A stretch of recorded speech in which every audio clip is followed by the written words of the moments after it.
Hello, ladies and gentlemen, and welcome back to a new improved Lobo Show. As you can tell, thanks to my good buddy Sleepy over in 142, I have graphics, logos, designs, this cool new intro screen. I got my stuff together, and I figured out my mic settings and a bunch of other settings. So, the production value is slowly going up. Thank you for all of your patience. Let's get into it. So now that your gear is kind of spec'd at a minimum level, it can seem pretty daunting. Thankfully, the current rework of events kind of takes out the stress of grinding blueprints away. You should always be doing Soroli, Shadow Legion, Neon's Ballad. It's less important to grind those keeps and camps, but they still definitely help. Blueprints right now are pretty decently available commodities, so what I like to do is I have a little notebook. Figure out what my commander pairings are, what my dream gear is, I get it all laid out like this. So, let me go through a few examples. First up, my arty. Most of the blues over here, I'm kind of happy with. Pretty good gear. My priorities are to get rid of these greens. First up, my boots, because that is by far my weakest slot.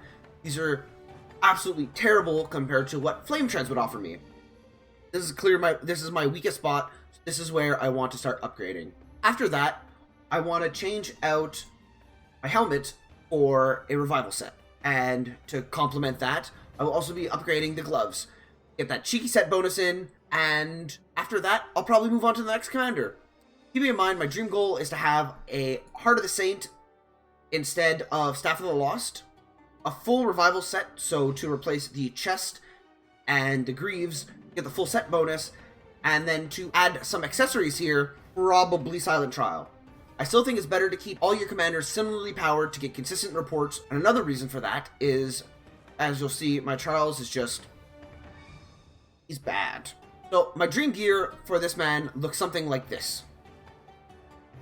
So the first thing that I'm going to do is replace these gloves, because these gloves are garbo. This is going to be my priority, and Calvin's Hand is probably where I'm going to stay here for a very, very long time. Next up, the Helm of the Phoenix, once again, doesn't give me that much bonus, so I'm going to try to get a Witch's Lineage on there next. If I can grab some Sentry Breaches in between, I'll try to squeeze that in, because once again, these aren't ideal, and I'm just trying to slowly upgrade and make adjustments as I can. After that, it would just be the chest that I would need to upgrade, and that would be a Quinn Soul.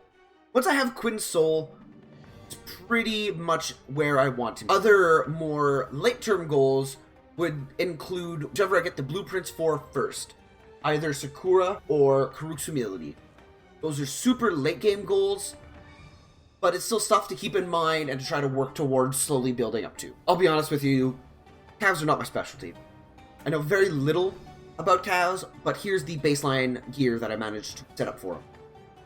What I got from a little bird that's real good at killing is this. Now there's a bunch of weak spots here. First one would probably be the gloves. Izzet Sufferance is just an outstanding piece of gear. It gives bonus stats on 2 of your stats, and you can get the blueprint fairly easily through KVK events. Next up would be the boots.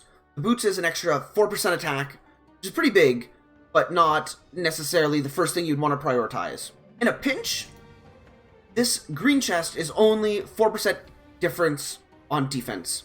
So you have a choice to make here where you could try to phase out your Vanguard gear, which might be the right idea.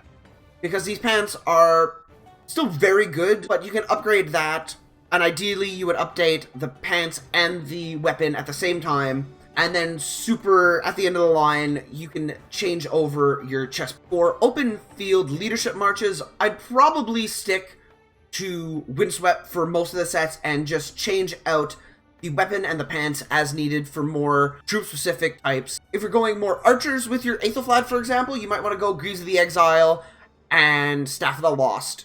But otherwise, I think the March Beads are super handy unless you're going super endgame, like the super endgame tree for YSS.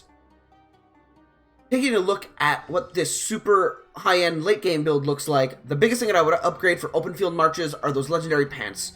They're phenomenal, but they definitely work better when it's a mixed troop march, such as an Aethel or a Richard, or any Aethelflad march. Leadership garrisons definitely want to change out all the move speeds stuff, since You don't really need that, but if you're a garrison leader, you probably do not need to be watching this video. My friend will probably get phased out soon, but I really like this for leadership infantry build. My challenge tree videos are coming soon, and that'll explain why I like this so much. The only thing he's missing right now is sentry breaches, but I'm not overly focused on that because this is more a relic from First Commander that I got to a working level, and I still have a soft spot for him. These are by no means the ultimate be-all, end-all of gear choices. These are just how I want my commanders to look based on who their secondaries are, how I have them talented, and what I'm using them for. I'm either making up for weaknesses, where they have stat discrepancies, or further doubling down on their strengths. Feel free to explore different options, but I hope this helps you better understand where you should be taking your gear to the next level afterwards and how to assess weaknesses lie. Thanks for all the support. More videos should be out daily. Stay tuned and stay beautiful. I'll see you really soon. Thank you so much for your support.